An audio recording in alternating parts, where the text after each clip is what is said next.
Assalamualaikum. Jangan skip video ni. Special offer 1 biji RM10,000. Harga bermula dari RM2,000 saja. Okey, Proton Exora tahun 2009 kita nak bagi harga pecah RM10,000 sahaja. Proton Saga FLX tahun 2013 siap ada sport rim auto bang pun RM10,000 sahaja. Honda Accord Auto tahun 2005 pun RM10,000 sahaja. Kalau abang nak Honda yang paling jimat, yang senang jaga, Honda City tahun 2006 pun RM10,000 sahaja. Yang ini Honda Accord tahun 2004, kereta bawa sedap, cuma cat saja pun harga RM10,000 saja. Kereta untuk pakai untuk college, bawa pasar, nak senang parking, Viva. Ini Viva Elite Auto bang.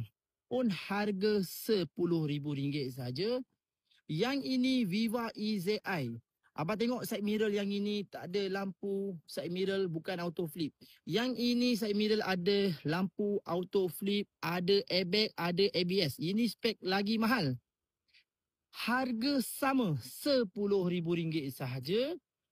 Proton Wajah, kereta yang cantik, siap ada sport rim, kemas. Harga RM8,900 sahaja. Myvi lagi best tahun 2013. Siap ada sunroof bang. Mana abang nak dapat ada sunroof lagi? Harga hanya RM8,900 sahaja. Yang ini Myvi yang handsome, yang garang. Harga offer RM8,900. Ini 2006. Yang ini 2013. Dua-dua harga sama RM8,900. Gila ke tak gila bang AR buat offer? Okey, yang ini Viva.